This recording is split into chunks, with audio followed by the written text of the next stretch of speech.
अस्सलाम वालेकुम दोस्तों, मेरा नाम है मोहम्मद नदीम और आप देख रहे हैं दीन की बात। चलिए आज कुछ नया और नेक सीखते हैं। ये कोई आम कहानी नहीं है। ये एक ऐसी बस्ती का अंजाम है जहां गुनाह को कानून बना दिया गया था। सवाल यह नहीं कि अजाब आया, सवाल यह है कि अल्लाह ने कौम एलूद को क्यों तबाह किया। क्या वह सिर्फ एक गुनाह था या इंसानियत के खिलाफ बगावत की आखिरी हद? ये कहानी है अंजाम की, और उस अंजाम से पहले दी गई आखिरी मोहलत की। कौम ए लूत का वाकया इस्लामिक इतिहास के सबसे सख्त और इबरतनाक वाकयों में से एक है। ये सिर्फ गुजरे हुए वक्त की कहानी नहीं है, ये आज के इंसान के लिए एक जिंदा चेतावनी है। कुरान मजीद में इस कौम का जिक्र बार बार किया गया है।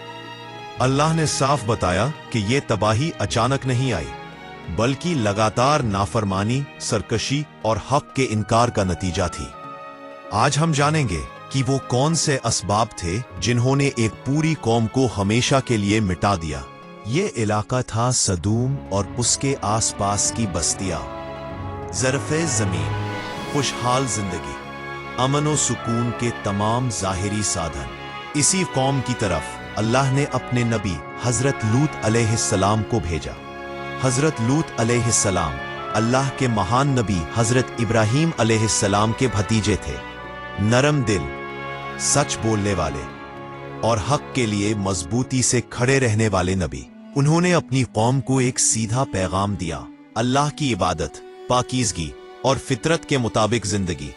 लेकिन कौम ने सुनने से इनकार कर दिया, क्योंकि उनकी जिंदगी का केंद्र अब ख्वाहिश बन चुकी थी। कौम ए लूत का सबसे बड़ा जुर्म अमल था जिसे कुरान ने फाहिशा कहा। ऐसा गुनाह जो उनसे पहले दुनिया में किसी ने नहीं किया था।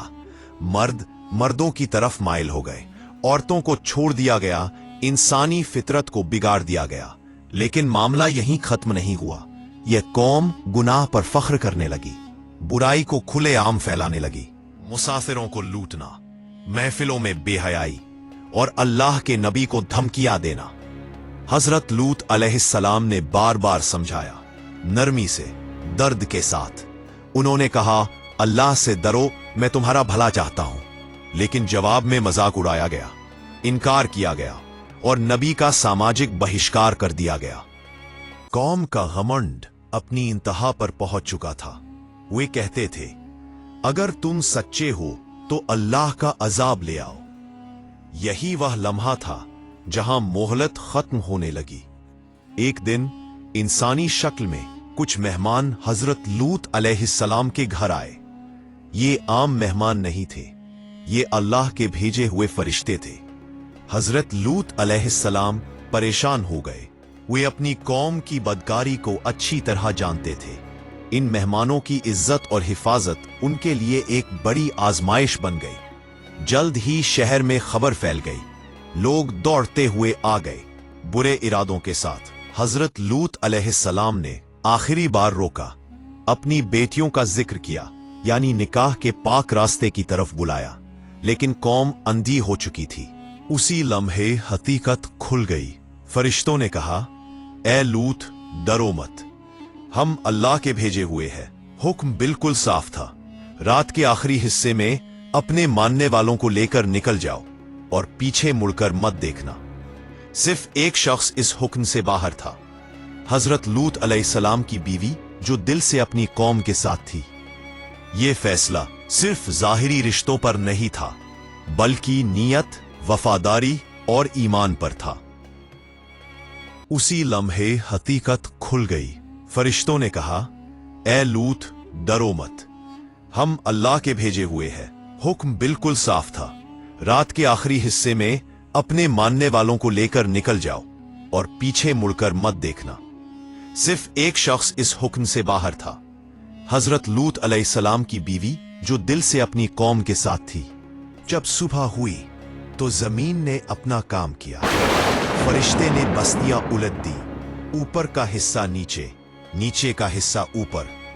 फिर आसमान से पक्की हुई मट्टी के पत्थर बरसाए गए। हर पत्थर निशानजदा था। ये कोई कुदरती हादसा नहीं था, ये एक फैसला था। अल्लाह का फैसला।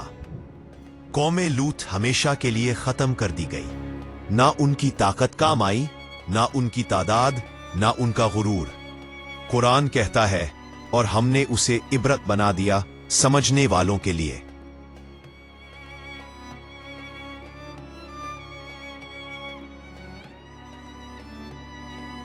कौम लूत की तबाही हमें यह सिखाती है कि अल्लाह का अजाब अचानक नहीं आता, पहले तनबिया, फिर महलत, फिर आखिरी फैसला। ये वाकया सिर्फ एक गुनाह की सजा नहीं था, ये इज्तिमाई बेहयाई और गुनाह को हक कहने लगे तो अंजाम मुख्तलिफ नहीं होगा। ये कहानी हमें दावत देती है कि हम अपने अमाल का जायजा लें, सच को पहचानें और अल्लाह की तरफ पलट आएं, क्योंकि वो रब तनबिया भी देता है और तौबा का दरवाज़ा भी खुला रखता है।